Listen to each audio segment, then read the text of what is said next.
Sadəcə irəliləmə tempi dəyişə bilər. Qışda ermənilərin pilotsuz uçuş aparatlarının hədəfindən yayınmaq üçün meşə ərazisindən ötürü kimi istifadə etməsi çətinləşəcək. Bu hallar onları daha effektiv şəkildə aşkar edə biləcək və Azərbaycanın sərgilədiyi hava üstünlüyü davam edəcək.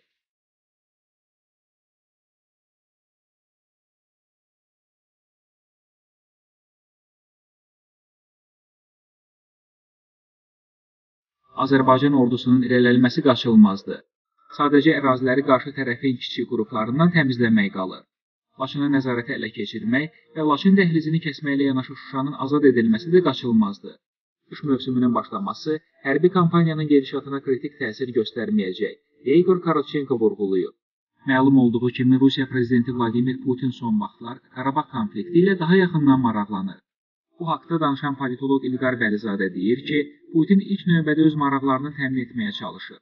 Stat, Rusiya hər bir münaqişədə öz maraqlarını güdür.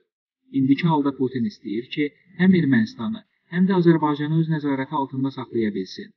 Yəni münaqişə həm Azərbaycanın, həm də Ermənistanın maraqlarına uyğun olaraq öz həllini tapsın. Lakin ilk növbədə məhz Rusiyanın maraqları təmin olunsun. Bu indiki halda çətindir. Hazırda Qarabağın müqəddəratı cəbhədə həll olunur.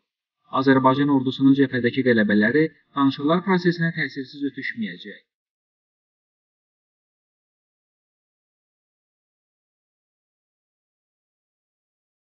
Status məsələsinə gəldikdə, bu mövzuda fikir ayrılıqları var. Artıq status quo yoxdur. Düşmən qoşunları mərhələli şəkildə ərazilərimizdən çıxarılmalıdır. İş ondadır ki, bu senariyə erməni tərəfi razı deyil. Ona görə sülh ssenarisinin reallaşmasında Ermənistanın mövqeyindən də çox şey asılıdır. Onların mövqeyində dəyişiklik olmasa, Rusiyanın vasitəçiliyi də faydalı olmayacaq. Statın sonu. Bu arada fransız jurnalistlər Xankəndidən son məlumatları yayıblar. Onlar Şuşa-Qorus yolunun iki istiqamətdə bağlandığını yazırlar. Azərbaycan ordusunun strateji yüksəklikləri və yolları nəzarətə götürməsi Xankəndində gərginlik yaradıb. Meşədən gələn atəş səsləri Xankəndidəki döyüşçülərə çox mənfi təsir edir. Çünki döyüş artıq cəbhədə yox, bir neçə kilometrlikdəki tələm-tələsik qazılmış səngərlərdə baş verir.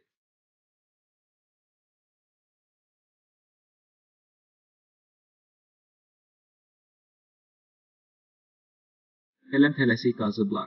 Çünki ermənilər Azərbaycanlıların bu qədər dərinə, Xankəndinin qapılarına qədər gələcəklərini heç vaxt təsəvvür etməzdilər. Ermənilər özləri də deyirlər ki, Azərbaycan ordusunun bura gəlib çatmasını gözləmirdik. Qorus yolunun bağlanması şəhər cəmaatının əhval-ruhiyyəsinə də təsir edib. Yaralıları Qorus və İrəvana göndərmək olmur. Baz maşınları yaralılarla doludur və yollar bağlı olduğu üçün hərəkət edə bilmir.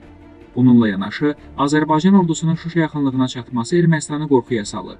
Edək ki, ermənilər digər ərazilərdə olan hərbi qüvvəsinin bir qismini Şuşaya göndərməyə qərar verib. Lakin erməni generallarının bu planına Azərbaycan ordusu mane olub. Edək ki, ermənilər Ağdərə və Xocavənd istiqamətindəki qüvvələrin bir qismini Şuşaya keçirməyə cəhd ediblər.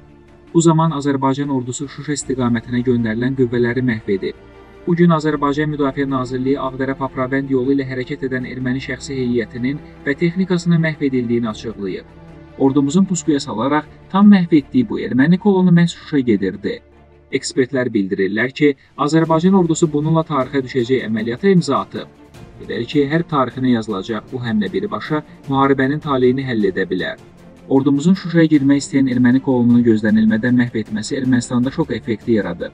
Hərbi qüvvəsi tükənmək üzrə olan düşmən artıq diz çökməkdədir. İnanırıq ki, hər keçən gün bizi böyük qələbəyə biraz da yaxınlaşdırır. Yaxın günlərdə illərdir gözlədiyimiz şad xəbərləri eşidə bilərik. Müdafiə Nazirliyinin mətbuat katibi Anar Eyvazov bu dəqiqələrdə ordumuzun hədəfə yaxınlaşması haqqında məlumat yayıb. O bildirib ki, Azərbaycan ordusu düşmənin tikdiyi istehkam manələrini yarır, qurduğu puskuları dağıdır və hədəfə yaxınlaşır. Bəli, xalqımız Şuşanın, Laçının, Xankəndinin və digər ərazilərimizin azad olunması xəbərini gözləyir. O günlər çox yaxındadır. Əziz dostlar, sizə cəbhədən xəbərlər verməyə davam edəcəyik. Kanalımıza abunə olaraq yeni videolarımızı izləyə bilərsiniz. Allah ordumuzu, xalqımızı qorusun. Qələbə bizimlədir. Qarabağda görüşəndək. Sağlıqla qalın.